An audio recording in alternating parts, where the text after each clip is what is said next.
నమస్కారం. My life style ఛానల్కు స్వాగతం. ఈరోజు కార్తీక మాస పారాయణం 13వ రోజు వచనం చెప్పుకుందాం. ఈనాటి పారాయణంలో సప్తవింశాధ్యాయం 27వ అధ్యాయం మరియు అష్టవింశాధ్యాయం 28వ అధ్యాయం కథనాలను చర్చిస్తాము. దూర్వాస మహర్షి, అంబరీష మహారాజుల మధ్య జరిగిన తత్కాల సంఘటనలు, అంబరీషుని క్షత్రియ ధర్మం మరియు సుదర్శన చక్రం గౌరవానికి సంబంధించిన ఈ విశిష్ట కథలను మనం క్షుణ్ణంగా విశ్లేషిస్తాము. పూర్తి వివరాలతో ఈ కథను ఆలకించండి. ఇది మీకు ఆధ్యాత్మిక ప్రేరణను అందిస్తుంది. విష్ణు భగవానుడు చెబుతున్నాడు, దూర్వాస, బ్రాహ్మణుడవైన నీ పట్ల అపచారం జరిగిందన్న తపనతో ఆ అంబరీషుడు విచారగ్రస్తుడై ప్రాయోపవిష్టునిలాగా బ్రాహ్మణ పరివేష్టితుడై ఉన్నాడు. నా సుదర్శన చక్రం తన కారణంగానే నిన్ను తరుముతోందని దుఃఖిస్తున్నాడు. రాజైనందుకుగాను గోవు మరియు బ్రాహ్మణ రక్షణ తన ప్రథమ కర్తవ్యమై ఉండగా విప్రుడవైన నీకు విపత్తు కలిగించినందుకు ఎంతగానో బాధపడుతున్నాడు. రాజు దండనీతితోనే ధర్మ పరిపాలన చేయాలి, కాని బ్రాహ్మణుని మాత్రం దండించకూడదు. బ్రాహ్మణో బ్రాహ్మణైరేవ నిగ్రాహ్యో వేదవాదిభి సత్యధర్మాది నిరతై లోభదంభ వివర్జితై. దోషి అయిన బ్రాహ్మణుని వేదవిధులు, సత్యధర్మనిరతులు, లోభదంభ శూన్యులైన బ్రాహ్మణులు మాత్రమే శిక్షించాలి. బ్రాహ్మణుడు పాపం చేసి ప్రాయశ్చిత్తం చేసుకోనప్పుడు ధనహరణము, వస్త్రహరణము, స్థానభ్రష్టత్వం వంటి విధులతో బ్రాహ్మణులు మాత్రమే శిక్షించాలి. రాజు శిక్షించకూడదు. తాను స్వయంగా బ్రాహ్మణుని చంపినా, తన నిమిత్తంగా బ్రాహ్మణుడు చంపబడినా, ఇతరులచే తాను చంపించినా బ్రహ్మహత్యా పాతకం కలుగుతుందని ధర్మశాస్త్రాలు ఘోషిస్తున్నాయి. అందుచేత మహాభక్తుడైన ఆ అంబరీషుడు బ్రాహ్మణుడైన నీకు తన వల్లనే ప్రాణాపాయకరమైన సుదర్శన వేద కలిగినందుకు ఖిన్నుడై ఉన్నాడు. కాబట్టి నువ్వు తక్షణమే అంబరీషుని దగ్గరకు వెళ్ళు. తద్వారా మీ ఇద్దరికీ శుభం జరుగుతుంది. విష్ణువు ఈ మాటలు చెప్పగానే దూర్వాసుడు అంబరీషుని ఎదుట ప్రత్యక్షమయ్యాడు. మరుక్షణమే సుదర్శనం కూడా అక్కడ ఆవిష్కృతమైంది. భయభ్రాంతుడైన దూర్వాసుని, అతని మీదికి రానున్న సుదర్శనాన్ని చూసి అంబరీషుడు ఆ చక్రానికి ఎదురెళ్ళి, ఓ సుదర్శన చక్రమా, నన్ను మన్నించు. భయభ్రాంతుడైన వాడిని, అది కూడా బ్రాహ్మణుడిని ఇలా క్రూరంగా హింసించడం న్యాయం కాదు అంటూ ధనుర్ధారి అయి ఇంకా ఇలా చెప్పసాగాడు, ఆగు, ఓ విష్ణు చక్రమా, ఈ బ్రాహ్మణ వధ నీకు తగదు. చంపడమే ముఖ్యమనుకుంటే నన్ను చంపు. ఈ దూర్వాసుని వదలని పక్షంలో నీతో యుద్ధానికి కూడా సిద్ధంగా ఉన్నాను. రాజులకు యుద్ధమే ధర్మం గాని యాచించడం కాదు. విష్ణు ఆయుధమైన నీవు నాకు దైవస్వరూపుడివి. అందువల్ల నిన్ను ప్రార్థించడంలో తప్పులేదు. అయినప్పటికీ ఈ బ్రాహ్మణ రక్షణార్థం నేను నిన్ను ఎదిరించక తప్పదు. నిన్ను జయించగలిగినది ఈ ప్రపంచంలో ఎవరూ లేరని నాకు తెలుసు. అయినప్పటికీ నా బలపరాక్రమాలను కూడా ఒక్కసారి రుచి చూడు.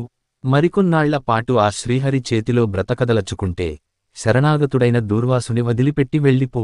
లేకపోతే నిన్ను నేలకూల్చడానికి సిద్ధంగా ఉన్నాను అని క్షాత్రధర్మాన్ని కాపాడేందుకు తనకు దూర్వాసునికి మధ్య ధనుర్ధారి అయి నిలబడిన అంబరీషుణ్ణి సుదర్శన చక్రం ఆప్యాయంగా చూసింది. అతని ధర్మానుసరణను మరింత పరీక్షించేందుకు సుదర్శనం ఇలా పలికింది, అంబరీష, నాతో యుద్ధం అంటే సంబరమనుకుంటున్నావా? మహాబల మదమత్తులైన మధు, కైటభులను, దేవతలందరికీ అజేయులైన మరెందరో రాక్షసులను నేను అవలీలగా నాశనం చేశాను. ఎవరికి కోపం వస్తే ఆ ముఖాన్ని చూసే ధైర్యం ఎవరూ చేయలేరని సమస్త ప్రపంచం వణికిపోతుందో అటువంటి బ్రహ్మరుద్ర తేజోమూర్తి అయిన దూర్వాసుడు ఇప్పుడు ఇక్కడ దిక్కులేని దీనుడిగా ఉన్నాడు. ఇది నా ప్రతాపమేనని మర్చిపోకు. ఉభయ తేజస్సంపన్నుడైన దూర్వాసుడు నాకే భయపడుతుంటే కేవలం క్షత్రియాహంకారం కారణమైన శివ తేజోమూర్తివైన నువ్వు నాకు ఏమి చేస్తావు? క్షేమం కోరుకునే వాడు బలవంతుడితో సంధి చేసుకోవాలిగాని ఇలా యుద్ధానికి దిగడం ద్వారా నాశనం కాకూడదు. విష్ణుభక్తుడివి కాబట్టి ఇప్పటి వరకు నిన్ను సహించాను. లేనిపోని బీరాలకు పోయి వృధాగా ప్రాణాలను పోగొట్టుకోకు. ఈ మాటలతో అంబరీషుడి కళ్ళు కోపంతో ఎర్రబడ్డాయి. ఏమిటి సుదర్శన, ఎక్కువగా మాట్లాడుతున్నావు? నా దైవమైన హరి ఆయుధమైన నీ పట్ల ఇంతవరకు గౌరవంతో ఊరుకున్నాను గాని లేకపోతే నా బాణాలతో నిన్ను ఎప్పుడో 100 ముక్కలు చేసేవాణ్ణి.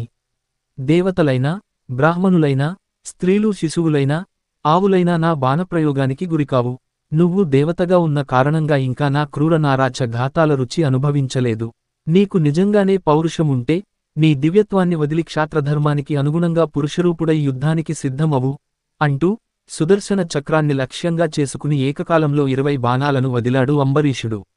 అంబరీషుడి పౌరుషానికి, ధర్మరక్షణా దీక్షలో తన దైవానికైనా జంకని ధైర్యానికి సంతోషించిన సుదర్శన చక్రం స్వరూపంగా దర్శనమిచ్చి దరహాసంతో ఇలా అన్నది, రాజా, శ్రీహరిని సంరక్షణకై నన్ను నియమించాడుగాని నీతో యుద్ధం చేయటానికి కాదు. నా ప్రసంగం నీ ధర్మాన్ని పరీక్షించేందుకు మాత్రమే. విష్ణుభక్తులతో నేను ఎప్పుడూ విరోధం పెట్టుకోను. నీ కోరిక ప్రకారమే శరణాగతుడైన దూర్వాసుని వదిలి వెళ్తున్నాను అని సుదర్శన చక్రం అంబరీషుణ్ణి ఆలింగనం చేసుకుని అతనికి అభినందనలు తెలియజేసి దీవించి అదృశ్యమైంది. అంబరీషుడు ఆనందంతో, సుదర్శన, నీతో యుద్ధానికి దిగినందుకు నన్ను క్షమించు. భక్తులను కాపాడటంలోనూ రాక్షసులను సంహరించడంలోనూ విష్ణుతో సమానంగా ప్రకాశించే నీ మహాత్మ్యానికి నా నమస్కారాలు అని సాష్టాంగ నమస్కారం చేశాడు. సంతృప్తి చెందిన సుదర్శన చక్రం అతనిని ఆశీర్వదించి అదృశ్యమైంది. కలియుగంలో ఈ అధ్యాయాన్ని ఒక్కసారి అయినా చదివినవారు లేదా వినినవారు అనేక భోగాలను అనుభవించి ఉత్తమగతులను పొందుతారు. క్రూర నారాఘాతాల రుచి తెలియపరచలేదు. నీకు నిజంగానే పౌరుష ప్రతాపాలుంటే నీ దివ్యత్వాన్ని దిగవిడిచి క్షాత్ర ధర్మయుతంగా పురుషరూపుడివై యుద్ధము చెయ్యి అంటూ ఆ సుదర్శనము యొక్క పాదాలపైకి ఏకకాలంలో 20 బాణాలను వేశాడు అంబరీషుడు. అతని పౌరుషానికి, ధర్మరక్షణా దీక్షలో దైవానికైనా జంకని క్షాత్రానికి సంతోషించిన సుదర్శన చక్రం సరూపితమై దరహాసమును చేస్తూ, రాజా, శ్రీహరి నీ సంరక్షణ నిమిత్తమే నన్ను నియంత్రించాడు గాని నీతో కయ్యానికి కాదు. పరీక్షించేందుకలా ప్రసంగించానే గాని విష్ణుభక్తులతో నేనెప్పుడూ విరోధపడను. నీ కోరిక ప్రకారమే శరణాగ్నితుడైన దుర్వాసుణ్ణి వదిలివేస్తున్నా నని చెప్పి అంబరీషుని ఆలింగనం చేసుకున్నాడు.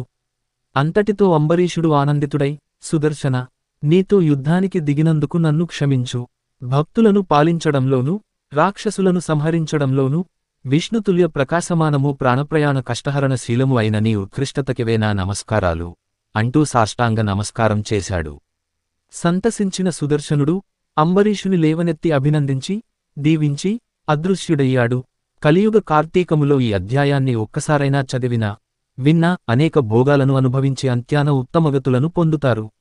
ఇవాల్టి పారాయణంతో మరొక ఆధ్యాత్మిక కథనాన్ని ముగించాము.